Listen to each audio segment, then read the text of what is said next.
आजकल कॉन्वेंट स्कूलों का प्रचलन बढ़ गया है। लोग अपने बच्चों को पढ़ने के लिए प्राइवेट स्कूलों में भेज रहे हैं। वजह यह है कि प्राथमिक विद्यालय दुर्दशा की स्थिति में है। कहीं विद्यालय है तो शिक्षक नहीं, शिक्षक हैं तो छात्र नहीं, और छात्र हैं तो विद्यालय और शिक्षक दोनों गायब हैं। एक कहावत भी आपने सुनी होगी, अगर आप किसी चीज़ को शिद्दत से चाहते हैं तो सारी कायनात उसे आपसे मिला देती है। नमस्कार, बेधड़क खबर देख रहे हैं आप, मैं हूं आपके साथ शशांक। हमने एक ऐसे प्राथमिक विद्यालय का भ्रमण किया जो अपने आप में एक मिसाल है। मिसाल इसलिए क्योंकि ऐसा विद्यालय आपने कहीं प्राइवेट भी नहीं देखा होगा। हम बात कर रहे हैं सरदार नगर ब्लॉक में स्थित गवर्नर प्राथमिक विद्यालय की। प्राथमिक विद्यालय कैंपस में ही गांव का सचिवालय है। लोगों के टहलने के लिए एक छोटे से पार्क का भी इंतजाम किया जा रहा है, और यह विद्यालय अपने आप में अद्भुत और अनोखा है। ऐसा विद्यालय कम से कम हमने गोरखपुर में तो कहीं और नहीं देखा हो। तो अगर आपने कहीं देखा हो तो हमें बताइएगा भी, हम उसको भी दिखाएंगे। लेकिन पहले इस विद्यालय का एक टूर आप कर ही लीजिए, और साथ ही पंचायत भवन का भी।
ये प्राचार्य कार्यालय है और यहाँ पे सारे टारगेट्स लिखे गए हैं। इसके साथ क्लास भी चलाई जा रही है। ये प्रेरणा लक्ष्य, ये क्लास 3 है, जिसमें कि अब ये बाल वाटिका से लेके क्लास 3 तक ये निपुण हो गया, जो कि वहाँ टंगा है।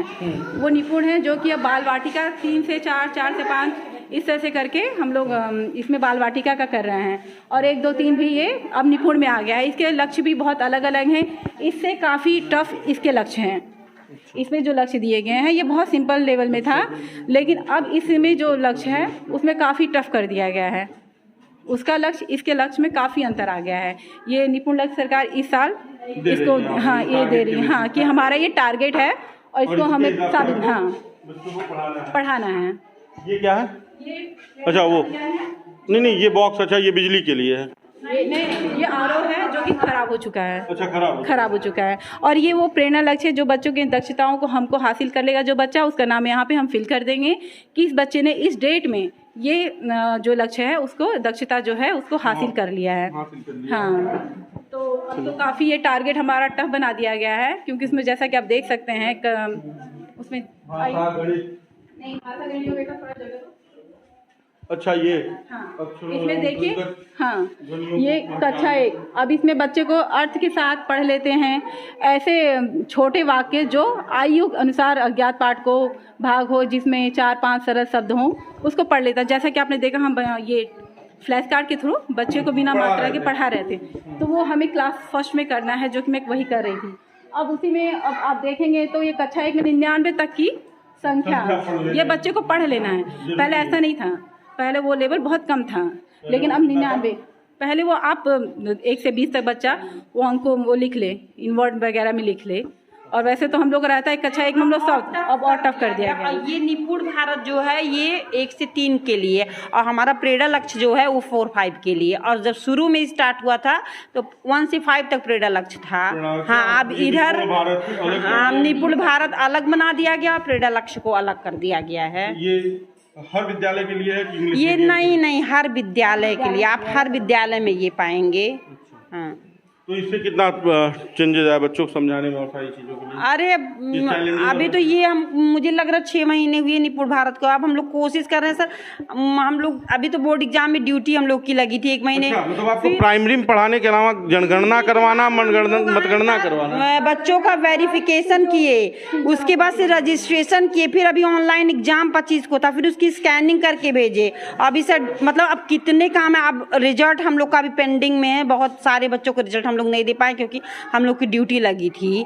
अब हम लोग रिजल्ट भी बना सर, अब क्या पता है, हम लोग कोशिश भी कर रहे हैं कि बच्चा सीख ले, पढ़ ले, और जो बाकी काम है वो भी हो जाए। इस विद्यालय में पार्क है, हरियाली है, बच्चों को पढ़ने के लिए एक अच्छा माहौल है, मिड डे मील का अच्छा खाना है। सबसे अच्छी बात है कि इस विद्यालय में शिक्षक हैं तो क्लासों में उपलब्ध हैं और क्लास के बच्चे बाहर नहीं टहल रहे हैं। बाकी की जो सरकारी सुविधाएं हैं वो लगभग पहुंच रही हैं, और इस सब का श्रेय जाता है ग्राम के प्रधान को। गांव के प्रधान उपराष्ट्रपति के हाथों पुरस्कृत भी हुए हैं इस विद्यालय उस पंचायत भवन के लिए।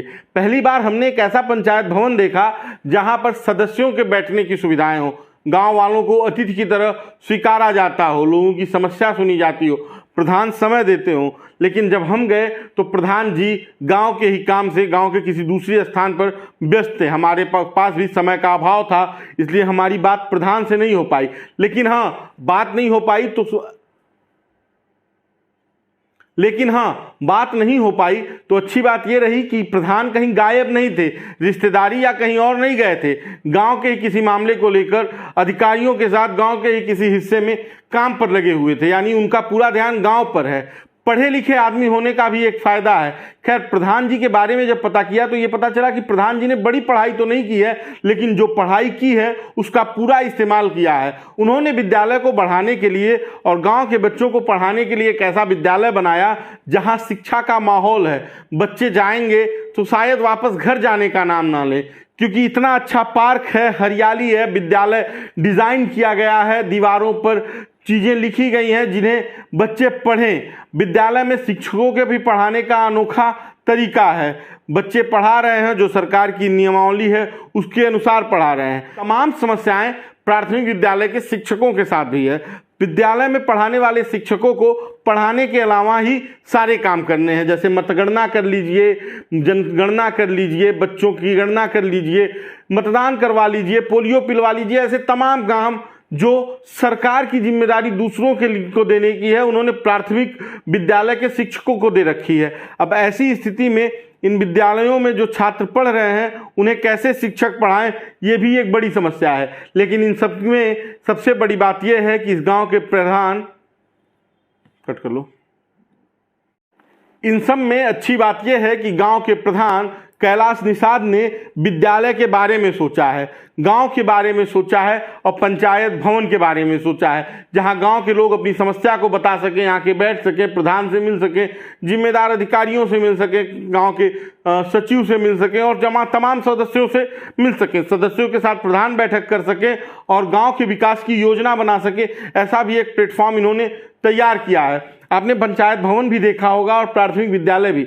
ऐसा विद्यालय अगर आपकी नज़र में भी कहीं हो तो हमें बताइएगा, हम उसे भी दिखाएंगे, क्योंकि ये एक नज़ीर है। अगर ऐसे विद्यालय हर गांव में हो जाए तो शायद शिक्षा की समस्या का समाधान निकल जाए। इतने जिम्मेदार प्रधान हो जाएं तो शायद किसी भी गांव में विकास की समस्या ना हो, तो शायद कोई भी गांव विकास से अछूता ना हो। प्रधान और गांव वालों की सूझबूझ से यह विद्यालय सुंदर बना है, पंचायत भवन सुंदर बना है और इसके लिए प्रधान को उपराष्ट्रपति ने सम्मानित भी किया है। खैर, प्रधान को और तमाम सम्मान मिलने चाहिए और हम तो प्रधान को सैल्यूट करते हैं और प्रधानों से कहते हैं कि जरा इसको भी देख लीजिए, इस गांव का आप टूर कर लीजिए, यहाँ पंचायत भवन का टूर कर लीजिए। जो सचिव हैं भ्रष्टाचार में लिप्त हैं उनको भी मैं बता रहा हूँ कि इस बार जो सचिव हैं और तमाम गांव के भ्रष्टाचारों में लिप्त हैं, प्रधान हैं, तमाम मनरेगा और आवास की योजनाओं में अपने हिस्सेदारी में लगे हैं, एक बार इस गांव में चले जाते तो कम से कम अपने गांव का प्राथमिक विद्यालय और सचिवालय तो ऐसा बना पाते। एक बार जाइएगा, तमाम टूर की प्लानिंग करते हैं तो इस गांव में भी चले जाइएगा। अपने बच्चे होंगे तो उनको ले जाइएगा, परिवार होंगे तो उनको ले जाइएगा, दोस्तों को ले जाइएगा, तमाम कुछ सीखने को मिलेगा। सीखेंगे तो शायद आपकी भी आंखें खुलें और अपने गांव को इसी तरह से आप भी बनवा दें। वो गांव वालों के लिए अच्छा होगा और दोबारा शराब देकर और पैसा देकर आपको वोट मांगने की जरूरत नहीं पड़ेगी। बाकी का इस वीडियो पर आपकी क्या राय है हमें कमेंट बॉक्स में बताइएगा। अगर आपको वीडियो अच्छा लगे तो शेयर कीजिएगा, हमारे यूट्यूब चैनल को सब्सक्राइब कीजिएगा, फेसबुक पेज को लाइक कीजिएगा। आप हमें ट्विटर पे भी फॉलो कर सकते हैं। धन्यवाद।